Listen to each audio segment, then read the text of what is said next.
Você sabia que há pouco mais de 100 anos, a Grécia e a Turquia elas travaram uma guerra que começou como uma libertação e terminou como um dos maiores vexames militares do século XX? Foi uma guerra com invasões relâmpagos, contraofensivas arrasadoras, alianças quebradas, incêndios devastadores e uma troca forçada de mais de 1 milhão de pessoas de um lado para o outro. E tudo isso no meio de um império morrendo, tratados injustos e generais que achavam que andar centenas de quilômetros para dentro do território inimigo era sempre uma boa ideia até não ser mais. Hoje a gente vai falar sobre a Segunda Guerra Greco-Turca, ou como alguns preferem chamar, o capítulo final de uma longa rivalidade de vizinhos.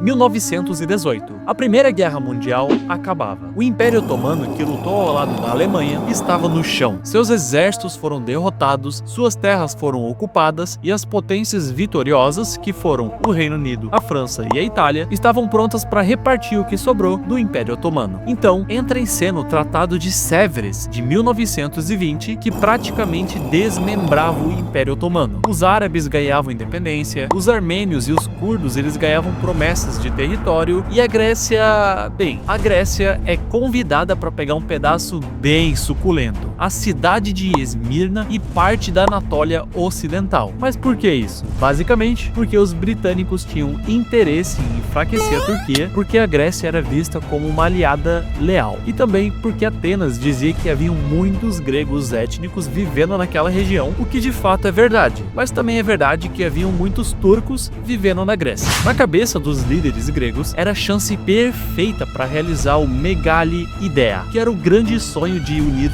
todos os territórios historicamente gregos em um só estado. Em maio de 1919, as tropas gregas desembarcavam em Esmirna, recebidas com festa por parte da população local. Só que parte é a palavra-chave. Para os turcos que viviam lá, isso nada mais era do que uma pura e simples invasão. E como em quase toda ocupação militar da história, as coisas se agitaram bem rápido. Conflitos nas ruas, massacres de civis e represálias. Os jornais europeus da época pintavam os gregos como os libertadores ou como os invasores cruéis, dependendo de quem pagava a conta do jornal. Enquanto isso, um certo oficial otomano chamado Mustafa Kemal, que mais tarde ganharia o lendário sobrenome de Atatürk na Turquia, não estava nada satisfeito. Ele começou a organizar um movimento nacionalista para expulsar os ocupantes estrangeiros. E detalhe, ele não queria retirar do país somente os gregos. Ele queria tirar os italianos, os franceses e até os britânicos que tinham tropas espalhadas pelo que restava do Império Otomano.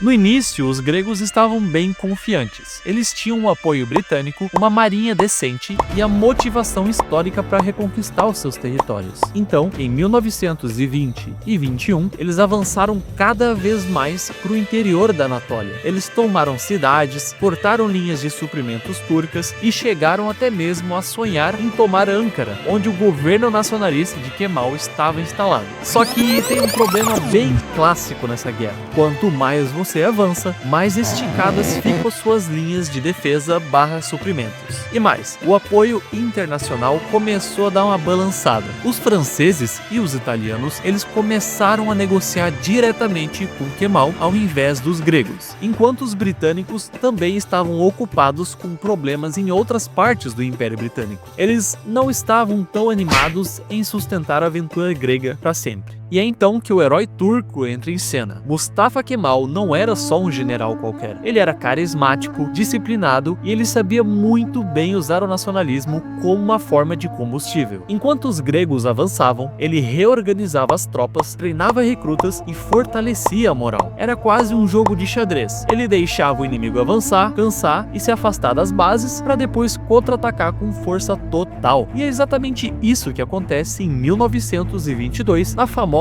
Grande Ofensiva. As tropas turcas se moveram rápido, cortando comunicações, cercando posições e empurrando os gregos para trás. A retirada grega foi, para dizer de certa forma educada, um caos total. As tropas estavam desmoralizadas, fugindo em todas as direções, e civis gregos e armênios tentavam escapar junto. E no meio de tudo isso, rolou um episódio que marcaria a história: o grande incêndio de Esmirna. em setembro de 1922. O fogo destruiu boa parte da cidade, matou milhares de pessoas e deixou outras centenas de milhares sem casa. Até hoje tem debate de quem realmente começou esse incêndio. Alguns colocam a culpa nos turcos, outros nos gregos, e há quem diga que foi o caos da guerra. Enfim, a guerra termina com uma vitória clara para os turcos em 1923. O Tratado de Lausanne substitui o Tratado de Sèvres e define as fronteiras da nova República da Turquia, que nasce oficialmente em 29 de outubro daquele ano. Ou seja,